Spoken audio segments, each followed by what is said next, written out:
It is fortunate, very fortunate, that my interim ministry is coming to an end because I have run out of sermons.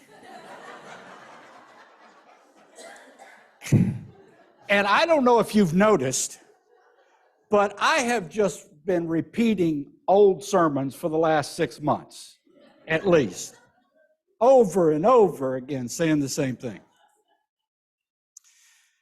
I was thinking about all the things I did want to say to you on this, my last sermon to you. I worked and I worked and I worked and I got it down to 3 hours. But I suspected that might be too long. And so, insomuch that we have a congregational meeting that everyone needs to attend afterward, I condensed it. Institutions, with all their flaws and failures, disappointments and limitations, enable us to be a part of a civilized society, although we might question that term quite often. Each institution plays its part. Medical institutions provide healing. Legal institutions give us laws and provide, hopefully, justice. Schools from kindergarten to graduate school impart knowledge and ways of learning. The news media, hopefully, informs us of what is happening in society.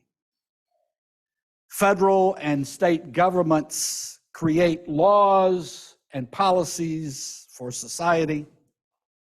Financial institutions facilitate the exchange of goods and services. The military keeps us free of external threats.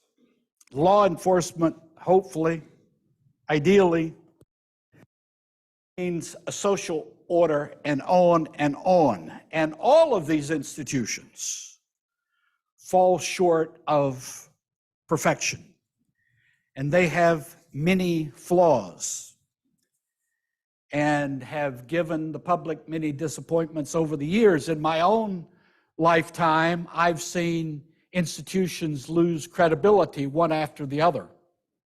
I think religious institutions lost credibility a long time ago. I think the Supreme Court as an institution had high level of credibility until, I don't know, the mid-'80s or mid-'90s, and certainly now it has lost its earlier vaunted credibility. But be it as it might, our institutions make our lives possible as we are accustomed to living them. Where do religious institutions fit into this mix? I ask the question with some sorrow, because I think religious institutions have failed our society probably more than any set of institutions in our country. But where do religious institutions, such as this one, fit into this large scheme? I believe their job is to provide moral and spiritual guidance to help people through all the many vicissitudes of life and all the challenges of life, and to create compassionate communities with the idea that what is created in a religious community can then radiate out into the larger fabric of society. You might say that the job of religious institutions is to help us explore what it means to be truly and genuinely human and what that involves. So many things fall under this category of what it means to be fully human, learning to be compassionate, something that doesn't always come naturally, learning to be empathetic, resilient, principled, hopeful, capable of mutually respectful relationships, and to be able to cultivate wisdom and much more. And all of these are very important things which are not directly being cultivated by other institutions of society. So there's a place for a religious institution in society. And on a pragmatic level, this means the work of religious institutions is helping people to center their minds and hearts in compassion, in gratitude, in respect for self and others and all living things, and to cultivate hope, and on and on. It is a big job, but it is what religious institutions, I think, are made for. Today, I wanted to dwell on one of these many aims of religion, namely the cultivation of hope. If we look around us and are really honest, we cannot help but think that life supports both pessimism and hope. What supports pessimism?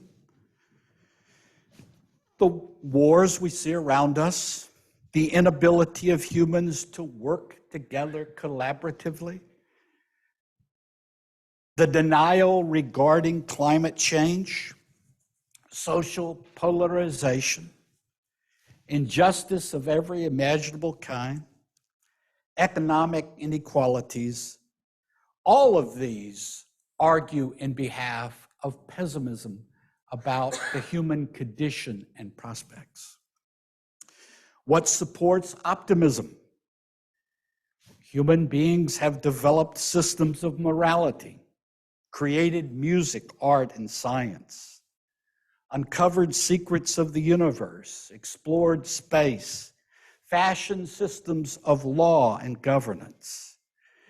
All of these facts speak in behalf of optimism and hope.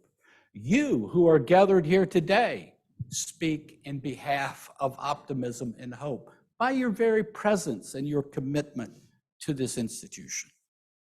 But if life supports both optimism and pessimism, why would we prefer one over the other? And why would we choose hope? We begin to answer this question when we realize that hope creates possibilities that would not exist without it. Life is an ever-changing, ever-evolving process. Of this we are all sure. And the future is not set in stone. It is not preordained by an external force, but rather the future is like clay that can be molded in some way, not without limits, not without restraints, but nevertheless changed. And the intentions and the actions that flow from our hope are part of the mixture of what creates the future. Each of us, individually and collectively, are centers of influence creating the next moment and what it shall be. Without hope, we become vulnerable to the negativity and doubt swirling around us. People often fail to distinguish between immature hope and mature hope, and therein lies many problems. Mature hope is not wishful thinking. It is not at war with reality. Mature hope pays very close attention to facts. Mature hope assumes that we know what we want. If we don't, someone else will determine that for us, to be sure. Mature hope is engaged, knowing what it wants, in searching for and in seizing opportunities in which hope's aims might flourish. Mature hope is not passive, but goes to work in the places where the facts of the present are being molded into the reality of the future. Mature hope acts towards bringing hope's visions to life, step by step, moment by moment, in a way carefully calibrated to the task at hand and to what can be done in the here and now, ever faithful to the possible rather than the perfect. Mature hope is animated by the understanding that what hope creates is something that would not exist, could not exist, without the vision and stimulus of hope. Mature hope is not a vague feeling, but an orientation to life, born of a deep faith that life is good and many wonderful things are possible. Mature hope is an intentional way of thinking and living in the present. Many people have been disappointed, heartbroken even, by immature forms of hope. So much so that they give up hope altogether, and something dies in them when that occurs. People lose hope because they think of hope in the wrong way, are disappointed, give up hope, and become cynical or worse. And many are the people who are in that column. This congregation knows about hope. This congregation was conceived in hope, has endured in hope, and has been a beacon and will continue to be a beacon to the community around it for decades because it has lived in hope. As the congregation moves forward, indeed as we all move forward, hope is still needed and in abundance. The journey you are now on began in hope. Hope has brought you this far. Hope will carry you to the conclusion of wherever it is you are going. We do not know all the challenges facing us. New challenges seem to pop up every week or month. But we cannot be defeated if we face our future, whatever it might be, with a mature and robust hope. May you walk this sacred journey you have entered with a spirit of peace, calm, confidence, and hope. And I, for one, look forward to watching you on this journey.